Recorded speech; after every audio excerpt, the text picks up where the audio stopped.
जवानी में इश्क होना लाजमी है, पर वो इश्क किताबों से हो जाए तो दिल टूटने का जख्म नहीं, कैरियर बनने का पुरस्कार मिलता है।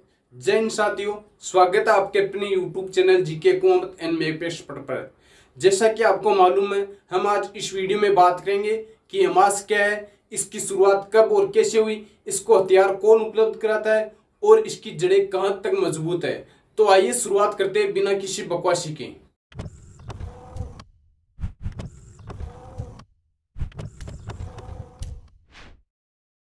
क्या हाल है। हमास एक फिलिस्तीनी कट्टर इस्लामी सैन्य और आतंकवादी संगठन है। यह अरबी भाषा का शब्द है जिसका अर्थ है उत्साह, यानी कि उत्प्रेरित करना। और इसका अरबी भाषा में नाम है हरकत अल मुकावमा अल इस्लामिया, यानी कि इस्लामी प्रतिरोध आंदोलन। ये इसका नाम है। देखिए, हमास की स्थापना बड़ी रोचक कहानी है। इत्तेफाक देखिए, अपने ही जाल में फंसी दुनिया की दो ताकतें। जैसे कि आपको जानकर ताज्जुब होगा कि 1994 में अमेरिका ने अफगानिस्तान से रूस को निकालने के लिए पाकिस्तान की मदद से तालिबान आतंकवादी संगठन बनाया और पाल पोस कर बड़ा किया ओसामा बिन लादेन को। अंततः परिणाम स्वरूप उसे मिला क्या? न्यूयॉर्क स्थित वर्ल्ड ट्रेड सेंटर पर 9/11 का हमला। और यही वजह है कि आज 26-27 साल हो गए अमेरिकी सैनिक अफगानिस्तान में आज भी फंसे हुए हैं। और यही कहानी इजराइल और हमास के साथ लागू होती है। इजराइल ने 1987 में फिलिस्तीन के उदारवादी संगठन पीएलओ को कमजोर करने के लिए कट्टरपंथी संगठन हमास को बनाया और आज 33 साल हो गए उसी से जूझ रहे और उसी से क्रेडिट ले रहा है। अब जानते हैं हम उसको डिटेल से कि इसकी स्थापना कैसे हुई और कैसे ये इतना मजबूत हुआ हमास, और आज उसी इजराइल के लिए भस्मासुर साबित हो रहा है।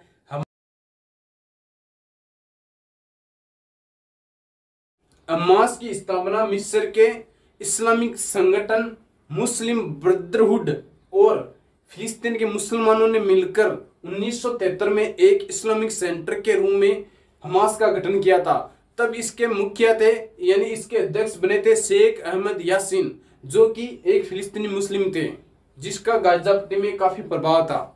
उस समय हमास को आर्थिक मदद मिलती थी इजराइल सरकार से, क्योंकि उस वक्त फिलिस्तीन में एक नेता थे यासिर अराफात, उसकी पार्टी थी फतह पार्टी। उसी से एक संगठन बना हुआ था जिसका नाम था पीएलओ, फिलिस्तीन लिबरेशन ऑर्गेनाइजेशन। उस समय उस पीएलओ का इजराइल में बहुत कहर था और ये एक प्रभावशाली संगठन था।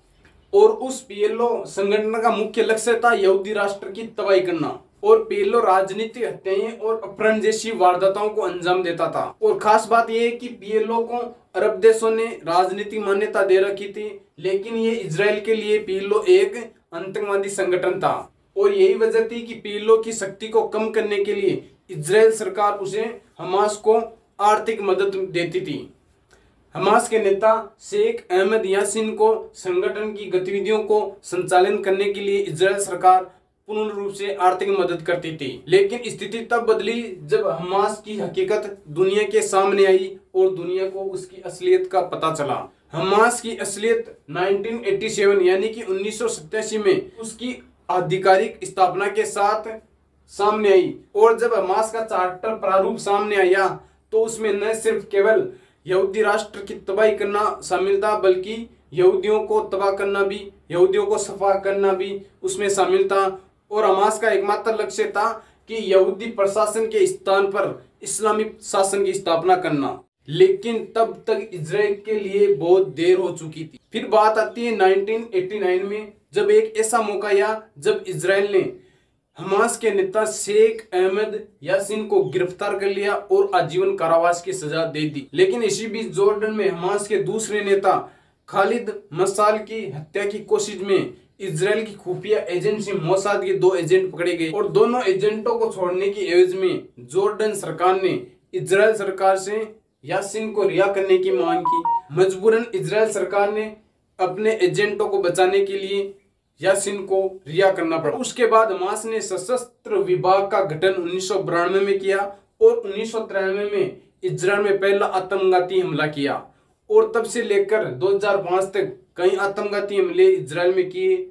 और जब भी कार्रवाई में इजराइल ने भी कई सैन्य अभियान हमास में किए, गाजा पट्टी में किए, लेकिन हमास ने 2006 में अपने आत्मघाती हमले जैसी हिंसा को रोककर उसने अपनी नीतियों में बदलाव करके इजरायल क्षेत्रों में रॉकेट हमलों का सिलसिला आरंभ किया। हमास के पास अपना एक रॉकेट शस्त्रागार भी है, जिसमें कि मुख्य रूप से 16 किलोमीटर की रेंज के साथ कासम रॉकेट मुख्य रूप से, जिसकी ग्रेड के अनुसार और भी है, जैसे 21 किलोमीटर और 40 किलोमीटर की रेंज की मारक क्षमता, जिसके अंदर इजराइल की प्रशासनिक राजधानी तेल अवीव, हाइफा, बियर सेवा और एस्टोड जैसे प्रमुख शहर आते हैं। इन शहरों तक उसकी रॉकेट की मारक क्षमता है। यानी हमास की जो कासम रॉकेट होती है वो कोई गाइडेड नहीं होती है, छोड़ने के बाद कहाँ गिरेगी इजराइल में जाकर इसका कोई पता नहीं है।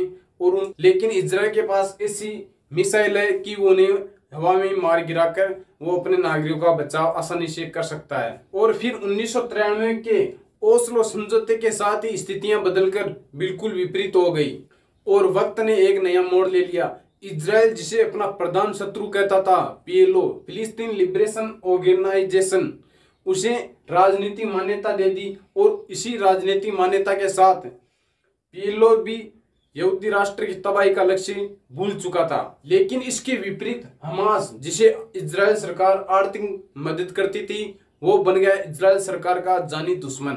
और फिर सन 2004 के मार्च महीने में इजराइल ने हमास के नेता शेख अहमद यासिन को एक एयर स्ट्राइक में मार गिराया। लेकिन इसी साल के आखिरी महीने में पीएलओ का नेता यासिन अराफात की भी मौत हो गई। उसके बाद गाजा पट्टी में हमास की पकड़ मजबूत हो गई और हमास की जनता पर पूर्ण रूप से अधिकार हमास ने कर लिया।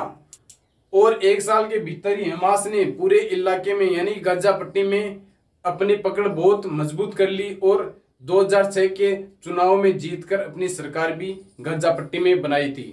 और इसके बाद सन 2007 में इजराइल सेना और हमास के बीच जंग छिड़ गई।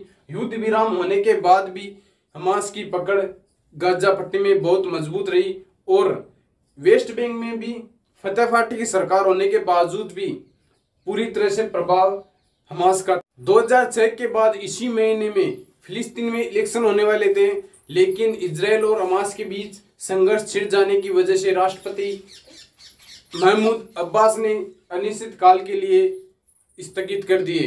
वैसे भी फिलिस्तीन के राष्ट्रपति महमूद अब्बास 85 ईयर के हो चुके, जो कि उम्र के आखिरी पड़ाव में। इसके बाद फतेह पार्टी में भी इनके कोई कदावर नेता नहीं दिखता है। ऐसी स्थिति में हमास ने संघर्ष छेड़कर गाजा पट्टी के साथ साथ वेस्ट बैंक में भी अपनी पकड़ मजबूत करने की स्थिति में है। हालांकि इजराइल ने हमास की कमर तोड़ने में कोई कसर नहीं छोड़ी है।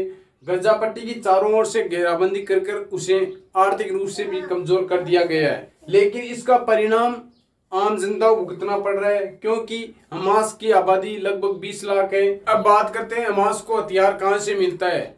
तो हमास को पहले ईरान और सीरिया से पूर्ण रूप से आर्थिक और हथियारों की सप्लाई मिलती थी, लेकिन सीरिया में गृह युद्ध छिड़ जाने के बाद और ईरान एक शिया बहुल देश है जबकि हमास एक सुन्नी बहुल संगठन है।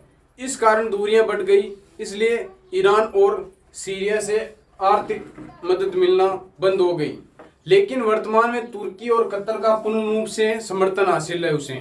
उधर अब्राहिम समझौता अरब देशों के बदलते समीकरण का जीता जागता सबूत है, जिसके तहत मिस्र और जॉर्डन के साथ साथ संयुक्त अरब अमीरात और बहरीन जैसे देशों ने भी इजराइल को मान्यता देकर राजनीतिक संबंध स्थापित करने का इरादा बना लिया है। उम्मीद बस यही है कि पिछले 10 दिनों से जारी हिंसा खौफनाक जंग का रूप लेने से पहले ही थम जाए।